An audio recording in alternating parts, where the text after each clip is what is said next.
Halloween is without a doubt my favorite holiday. I'm about to take you on a journey that involved me cosplaying as a popular, controversial street photographer. Any guesses? Ever since I first had this idea to go to Seattle to record this video, I've been really excited to go out there and try and impersonate Bruce Gilden to my best abilities.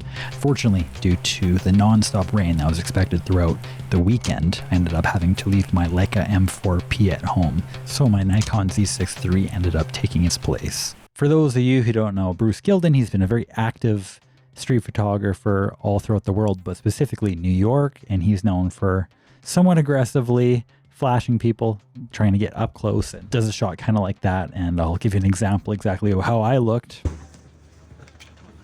So this was my costume throughout the night. I have the Donkey vest on. This is a photographer's vest. I noticed that Tiffin actually was doing a re-release of this vest, which is interesting. However, I believe I have the original old style one, and it's actually pretty nice. I honestly really like this vest. My normal photography works involves architecture and real estate, so I was a little out of my comfort zone because buildings don't typically shudder and scream and run away when you take a photo of them. This was a little interesting and a little bit of a test of how brave I could potentially be throughout the night doing this. So as I mentioned, I was using my Z6III and also the Nikon 26 2.8 pancake lens. And this was really great at disarming people with my flash work and also just doing pictures in public. It looks like a really non-serious lens.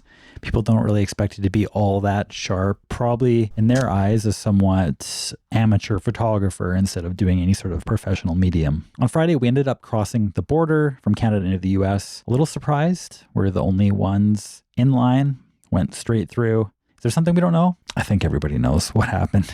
As soon as we arrived in Seattle, one of our first stops was the University of Washington. And this is one of the best places I think you could go in order to do a lens review or shoot any sort of portrait architecture content. They just have the nicest buildings. During the fall season, it is especially beautiful to look at. One of my highlights when visiting this campus is this is Allo Library, and this is a library that was actually featured in the Harry Potter movies and just has a really nice gothic sort of charm to it. I should mention as well, as long as you've paid for your parking, you are welcome to walk the grounds as a non-resident and just explore what they have to offer and go into the library. It's really no issues, and they don't mind you taking photos and whatnot. After exploring the grounds on the University of Washington, we headed over to our hostel. This place had pretty good reviews, and actually I liked the overall environment. People in it were pretty decent, and for a price of only $35, I thought this was a pretty good deal. We ended up doing a little walking around Pike Place Market, and we just were looking around to see exactly where is everyone. With everything being pretty well shut down at the Pike Place Market, there was nothing else to do but go back to the hostel to do a little bit of pre-gaming of Liquid Courage. I'll just say the impression of these four locals was a bit of a mixed reaction. At 9 p.m. we went out as a group with the hostel guests and we went on a bar crawl. The first place was a pay-as-you-go sort of establishment where you pay by the ounce of alcohol you drank. And I never wanna feel like I did that day. How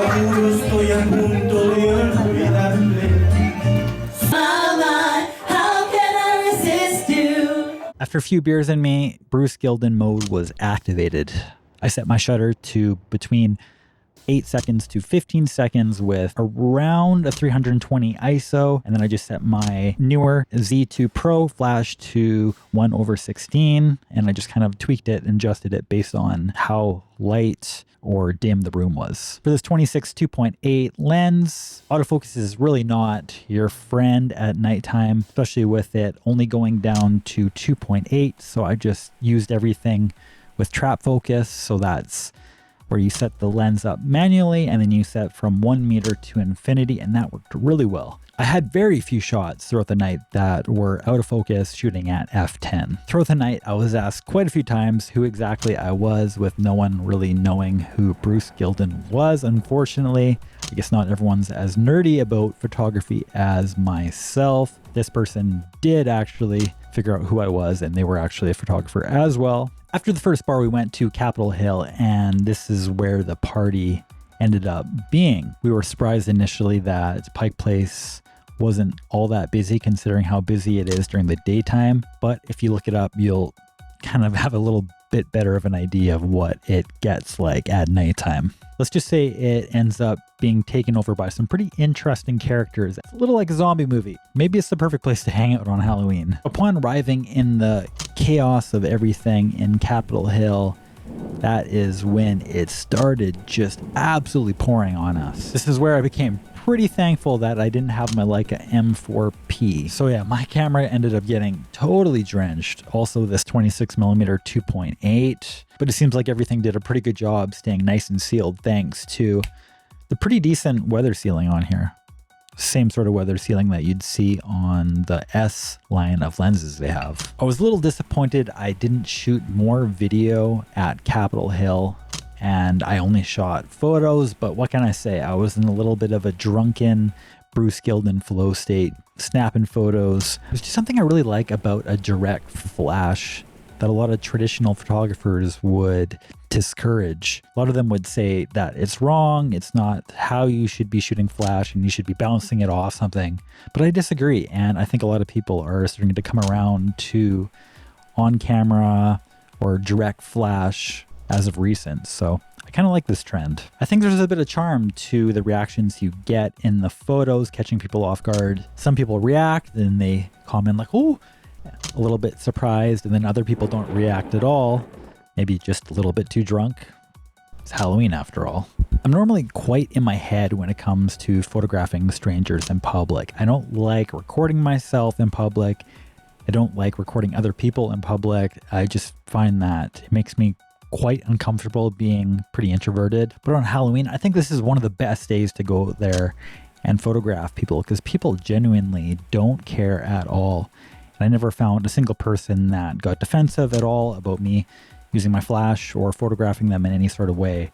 So overall, it was pretty great being able to have that experience. And I really recommend, if you are introverted, to try and photograph festivals to kind of get out of your comfort zone, or events like Halloween. Getting outside of my head, I honestly don't think people care too much if I photograph them or not. If you're willing to delete someone's photo if they have a negative reaction, I think that pretty well solves most of the conflict you'll ever have with photographing people. Going back to that Halloween night at 1 a.m, we ended up walking back from the train station at Capitol Hill to the Pike Place Market. And we ended up encountering some pretty interesting people along the way. First of which was a guy that followed us for over 30 minutes from Capitol Hill all the way to Pike Market, even though we never necessarily told him we wanted him to do so, and he never really ended up taking a hint. He would disappear for a little bit and then he'd run back to us, and couldn't necessarily understand what exactly his intentions were, but it was pretty strange, and we ended up actually dipping out at the last second and kind of getting away from him to a point where he wasn't able to see where we went. But yeah, that was a little alarming. So not only did that weird thing happen on the way back, we also had a guy approach us from across the street, somewhat near our hostel, and he approached us with a block full of kitchen knives. I didn't want to make eye contact initially, so I was just told after the fact, and we started to like walk rather quickly away from there. But yeah, it was a very interesting experience. I don't recommend Pike Place Market at nighttime. If you're going into Seattle, I highly recommend you check off the University of Washington, Seattle Public Library, and Pike Market as being like the three things, and also checking out that Oceanside region of Seattle.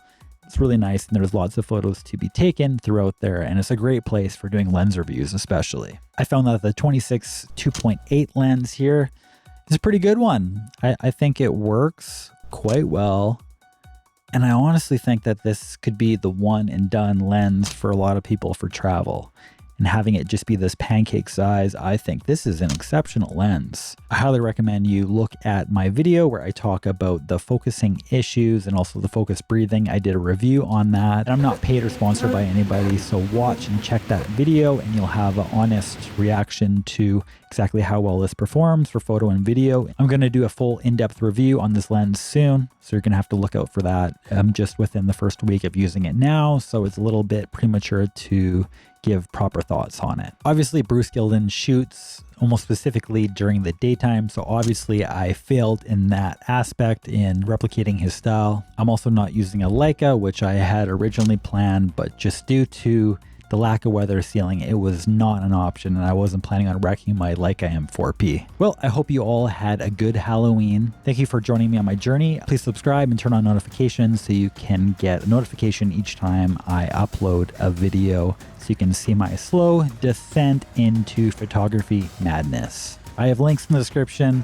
for all the products that were used in this video today, so thank you so much for the support. It means a lot. Thank you so much for watching. Take care.